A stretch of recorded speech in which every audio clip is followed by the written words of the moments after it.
السلام علیکم اور نیوز کے ساتھ میں ہوں صبا کامران۔ خبر شامل کرتے ہیں۔ بلال احمد عباسی کو قومی امن کمیٹی برائے بین المذاہب ہم آہنگی حکومت پاکستان یوتھ ونگ کا مرکزی جنرل سیکریٹری مقرر کر دیا گیا ہے۔ تفصیلات کے مطابق گزشتہ روز ہونے والی پروقار تقریب میں فیڈرل چیئرمین قومی امن کمیٹی ڈاکٹر علامہ ایاز ظہیر ہاشمی نے بلال احمد عباسی کو نوٹیفیکیشن جاری کیا۔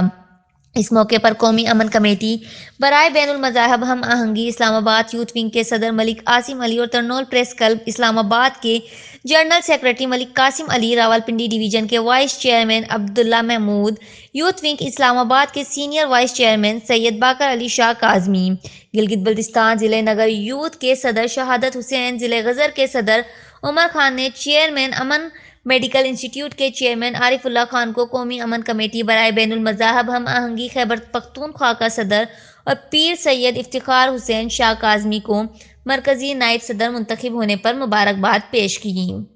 پیر سید علامہ ایاز ظہیر ہاشمی سرکاری پروٹوکول کے ساتھ امان میڈیکل انسٹی ٹیوٹ آئے اور طلباء نے ان کا استقبال کیا۔ ان کے ہمراہ مرکزی وائس چیئرمین اور سینئر صحافی رفعت علی کیسر بھی تھے اور خصوصی شرکت Rotary international club B6 zone کے کوآرڈینیٹر حاجی افتخار احمد نے کی۔ اس موقع پر علامہ ایاز ظہیر ہاشمی نے ملک میں امن و امان اور عوامی خدمت کے جذبے اور عزم کو برقرار رکھنے کا اظہار کیا، پاک فوج کی عظمت کو سلام عقیدت پیش کیا اور بلال احمد عباسی کو مرکزی جنرل سیکریٹری منتخب ہونے پر مبارکباد پیش کی۔ اس موقع پر بات کرتے ہوئے فیڈرل چیئرمین کا کہنا تھا کہ خطہ مری کے لیے بلال احمد عباسی کا قومی امن کمیٹی میں شمولیت ایک اعزاز ہے۔ رپورٹ کر رہے ہیں کرائم رپورٹر راؤ علی بابر آن نیوز اسلام آباد۔